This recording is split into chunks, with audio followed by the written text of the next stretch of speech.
Hey, greetings, everyone. Lieutenant Colonel Alan West here, the Executive Director of the American Constitutional Rights Union and the ACRU Action Fund, as well as the Committee to Support and Defend America's Constitutional Conservative Veterans Organization. And also, I would like for you to go to our Committee to Support and Defend website, supportanddefend.org, and also the acru.org.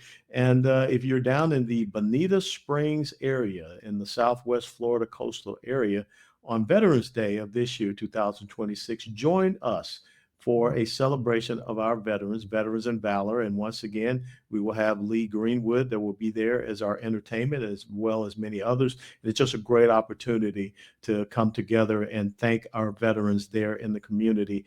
And also, we'll have a very special surprise in that who we are going to recognize this year, because sometimes there are people that go unnoticed and unrecognized, but they are truly the wind beneath the wings of our veterans. So again, Veterans in Valor, go to theacru.org, theacru.org, or supportanddefend.org. And if you're down in the Bonita Springs, Florida area, please come and join us on Veterans Day this year. Well, speaking of this year, this again is a monumental year. And I think so many people get focused on 4th of July, 4th of July, 4th of July. 4th of July is just a date. It's an important date, but everybody has a 4th of July. It's Independence Day. And in this year, we are remembering, celebrating, honoring the 250th anniversary of America's independence. Chances are I probably won't be around for Celebration America 300. But I was here for the bicentennial. I was 15 years of age. And the reason why I remember that so very much, because it was 1976. I was 15 years of age, and that was the year that my dad challenged me to be the first officer in our family. And some of you may have just seen the recent video of me attending the graduation ceremony for my young son-in-law, Chaplain First Lieutenant Jadavian Bernard Durden, who completed the United States Army Chaplain's Basic Officer Leadership Course 026-002 there at Fort Jackson, where they make American soldiers. And it was so interesting to see him there again, this time as a young chaplain, first lieutenant. When the last time we were there, well, he was walking across the parade field as an American soldier. And so in this independence year, 250 years, I think it's important that we start to think about what does it mean to live in this longest running, consistently longest running constitutional republic that the world has ever known. And think about the things that have happened from our bicentennial year to where we are now in year 250. Because when I consider some of the things that we have seen happen, it kind of gives me some reason for concern.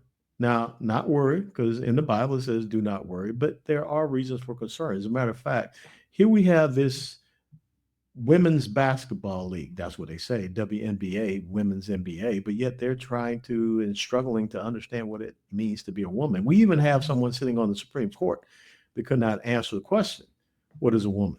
From what I understand, she said that she's not a scientist, she's not a biologist. That was too hard. It's not really hard for me. But here we are in a country in this time frame, 250 years, and really, when you think about it, Alexander Fraser Tytler, the great Scottish political philosopher, we're probably 50 years past what he called our expiration date, our life cycle. But there are challenges that we have to recognize, and there are challenges that we have to face. It's not just something as simple as how do you define a woman, but it is about protecting our borders, our sovereignty. It is about protecting really the essence of who we are in the United States of America. I think about what just happened recently in the state of Massachusetts, where Governor Maura Healey signed into law the fact that we can now dismember babies in the womb all the way up to the time of their birth, this late term abortion. And even still, currently in the state of Massachusetts, which is the birthplace of our American freedom and liberty, where the shot that was fired heard around the world April the 19th of 1775. Who would ever thought that that would be the state where we would say that the safest place for an unborn child, the womb, is no longer a safe place? That even up to almost the time of your birth, they can be torn to pieces. And that there were actually women that stood there with Governor Healy and clapped and even smiled at that bill being signed. And so 250 years ago, we remember a Declaration of Independence that said that our inalienable rights, endowed to us by the Creator God, the Judeo Christian faith heritage God of life, liberty, and the pursuit of happiness, the very first inalienable right is life. And that goes back to the person that Thomas Jefferson wrote, John Locke, the English political philosopher, who 1689, two treatises of government, the second treatise of government, talking about natural rights theory, that life, liberty, and property, life, liberty, and property are granted to us naturally, not by man, which Locke was challenging the divine rights theory of the day, kings and queens and dukes and duchesses and princesses and barons and lords with a little L being able to rule over you. No, your life, your liberty, your property. Those were the inalienable rights endowed to you by the Creator. And of course, Jefferson refers back to Locke when he talks about the laws of nature and nature's God in the Declaration of Independence. But here, let's think about where we are in 250 years of our existence, 250 years of declaring our independence from the divine right of King George III, how we are almost going back full circle. Because what Maura Healey signed into law in Massachusetts basically says that no, she is the one that can endow the right to life by the signature that she put down there. She has some warped, delusional sense of divine right to do that. And, me as a Christian, I will tell you that when I go to Deuteronomy 31 and 19, where it clearly states that, I set before you heaven and earth, life and death, the blessing and the curse. Choose life so that you and your descendants shall live. Or I think about Psalm 127, verses 3 through 5, where the psalmist tells us that children are a blessing.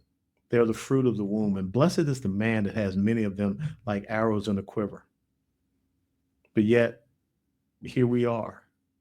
We have just seen in Massachusetts signing something into law that Dr. Kermit Gosnell, maybe some of y'all don't remember that guy from Philadelphia, he was sentenced to jail for doing exactly what Maura Healey just said is acceptable within the prescribed law in the Commonwealth, the state of Massachusetts. So I think first and foremost, we have to understand what life is. It's all life. And if we ever get to the point where we have these people that believe that they are the ones that rule over us and they determine what life is, and I just fail to understand what it is about unborn children that some people hate so badly, that they would subject them to the heinous procedures and practice of being dismembered in the womb, that place where they're supposed to be safe. But it's not just how we have lost a sense and understanding of that first inalienable right, it's the second one as well, liberty, our freedom to go about and choose our path, our way of life, our freedom of religion, our freedom of speech, our freedom of expression, all of those things that are in the very first 10 amendments in the Constitution known as the Bill of Rights. But all of a sudden, we see this thing called liberty being challenged. As a matter of fact, I think it was Abraham Lincoln who gave us the clearest understanding when he talked about the liberty and tyranny quote when he spoke in Baltimore, Maryland, 1864, if I'm correct, April that year, at the Baltimore Sanitary Fair, when he talked about how people take this word liberty and it has two completely different meanings. For some, it means what a person can do with themselves and the product of their own labor. But for others, it means them being able to determine what a person can do and the product of another person's labor. And what Lincoln came to understand is that these are two very incompatible things called by the same name, liberty. But in truth, it's liberty and tyranny. And here we are in the past 50 years where we're having this argument here in the United States of America about what people can have, what people can own. Is there a limit to what you should be able to have? Limit to what you should own? And really, truthfully, that's a Marxist ideology. Because one of the things about Karl Marx was wealth redistribution. It was all about that quote that he had from each according to their ability, to each according to their need.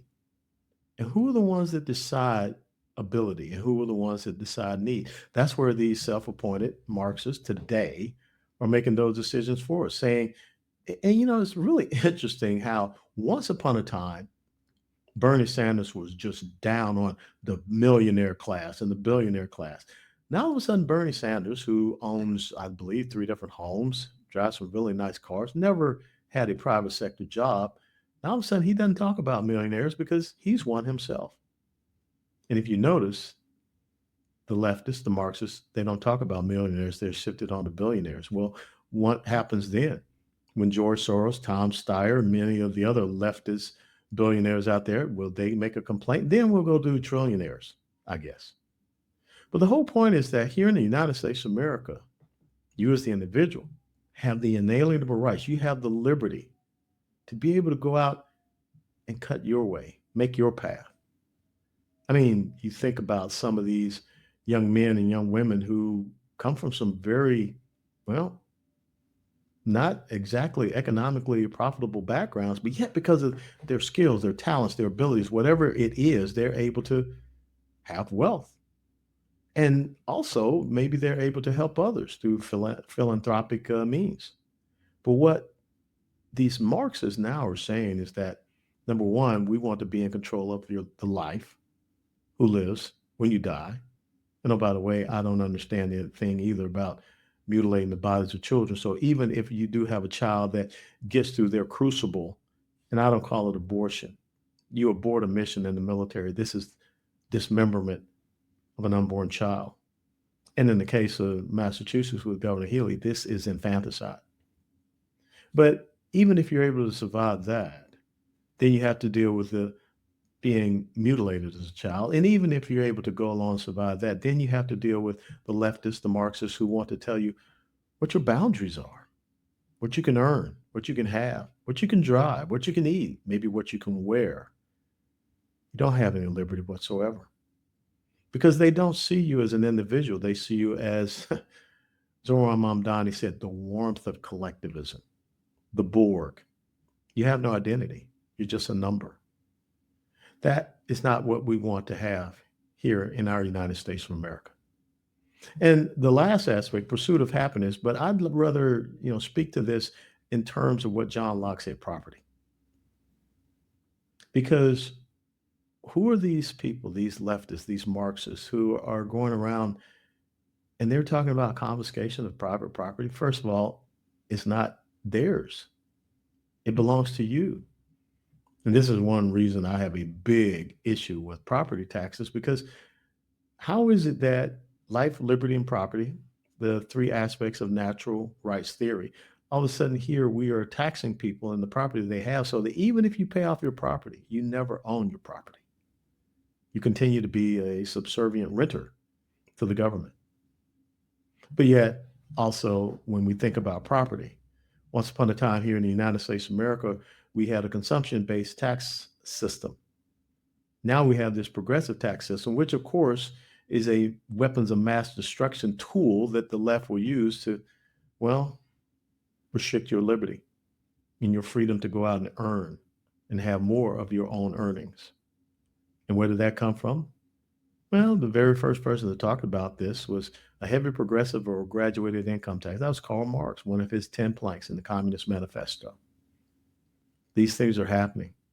His principles of wealth redistribution, his principles of confiscation of private property, his principle of progressive graduated income tax. So I think it's really important that in this 250th year of our existence as the American Republic, that we start to have these conversations about who are these people that are promoting thoughts, principles, values, ideologies that are the antithesis of who we are in this nation. And it also brings up what could be a very interesting constitutional crisis, especially for those that are running for federal level office. Because when you look at our Constitution and you look at the basis of our Constitution, which is really the Declaration of Independence, because we made the individual sovereign over the institution of government. But now all of a sudden we have people that are running for office that want to make the institution of government supreme over the individual. They care less about our safety and security. They care less about the sovereignty of this nation. So how is it that individuals that believe in an ideology or principles that undermine our constitutional republic, how do they take an oath to the Constitution? It's just the same as I remember when Dick Durbin came up with the brilliant idea, the senator from Illinois, Dick Durbin. He came up with the brilliant idea that, you know, if we want to make our numbers in the United States military, because nobody wanted to join the military during the Biden administration, how interesting now that we don't have that problem, now that we have Donald Trump in the Oval Office. But Dick Durbin said, why don't we just take these illegals that are here and swear them into the United States military? Well, there's a little problem with that, Dick, because we take an oath to support and defend the Constitution of the United States of America against all enemies, foreign and domestic. Now, how can people be trusted to support and defend the Constitution of the United States of America when their very act of being in the United States of America was to violate our sovereignty, to violate our laws? Unauthorized entry into the United States of America is a federal offense. So how do you expect people like that to then wear the uniform of the United States of America? They don't love the country. They don't respect the country. I think y'all see where I'm going. So how would we expect or think individuals that don't love the country, individuals that want to undermine, you know, Article 1 of the Constitution, Article 2, that's the legislative branch. When you talk about you want to get rid of the Senate, or even as Barack Obama said, you know, he wanted to get rid of the filibuster, you're looking at a fundamental change. And people like Kamala Harris, who are out there talking about they don't support the Electoral College, the National Popular Vote, Interstate Compact, all of these things that are going on. Those are threats to our representative democracy. There are threats to our three branches of government, not the three branches of rule. Very different. You want to eliminate the Supreme Court. You want to stack the Supreme Court. You want to make D.C. and Puerto Rico states so that you can get more senatorial representation. How do people like that raise their right hand? And what are they taking an oath to support and defend? I mean, they're lying if they say that they're going to support and defend, because they've already said in their campaign propaganda that they don't believe in it. Just a bunch of old white men, slave owners. We should have a living constitution. Enough of this strict interpretation of our rule of law. Enough of this stuff about, you know, the guarantee clause, about guaranteeing a Republican form of government or guarantee to every state, you know, protection from invasion. Enough of this whole supremacy clause thing. We will abide by whatever laws that or rules that we like based upon our ideological agenda. If we want to have illegals in our cities and states, you know, who cares what the Constitution says? Who cares what the federal government wants to enforce? We're not going to allow it. We don't want ICE agents, ICE officers. Because why? They're trying to keep us safe from a criminal, illegal element. We want them here so we can count them in the census for representation in our halls of government. We want them here so maybe we can get them to vote. How can you expect people like that to be sworn in to support and defend the Constitution? See, that's why it's so important that we have our Veterans Organization Committee to Support and Defend, because we are looking for those men and women that, I don't care when you first took the oath to support and defend the Constitution of the United States of America, you continue every single day of your life to honor that oath. So please go to supportanddefend.org, become a member. Doesn't cost you anything, but to not join could cost you everything. So in this 250th year of America's independence, and I think it's very interesting that we have a midterm election cycle right here, right now. America can make the choice. Do they believe in the inalienable rights of life, liberty, and the pursuit of happiness? Do they believe in what Thomas Jefferson and those 56 men signed into existence? Or is it time for us to go asunder? Is it time for us to all of a sudden just hit the twilight years and no longer exist? They can be, written about in history books, this great experiment in individual rights, freedoms, liberty. They can be this great expository, study of America, what it was intended to be and how it failed to live up to it. There can be this incredible looking back. But the people that will be in charge, the Marxists and the Islamists, they will definitely say that this whole thing about rugged individualism, as Zoran Madani called it, it's not worth holding on to. And they replaced it with the subjugation, the subservience, and the surrender of the individual to the quote unquote collective. It's time for you to make a choice. You can choose to be steadfast and loyal. You can choose to live free. If you choose not to, then what will you be passing on to your children and grandchildren? Here at the American Constitutional Rights Union, we have chosen to live free. We have chosen to honor our Constitution and support our rule of law and defend it as well. Because supporting it is, well, that's a passive action. Defending it is an active action. And that's what we're looking for. Men and women of character, of conviction, commitment, courage, and competence that will understand the philosophical ideologies that challenge our country today. But they will make a stand, as Thomas Paine talked about in his pamphlet, The Crisis, which will be 250 years old this December, when he said, "These are the times which try men's souls. The summer soldiers, the sunshine patriots, will in this crisis shrink from their duty.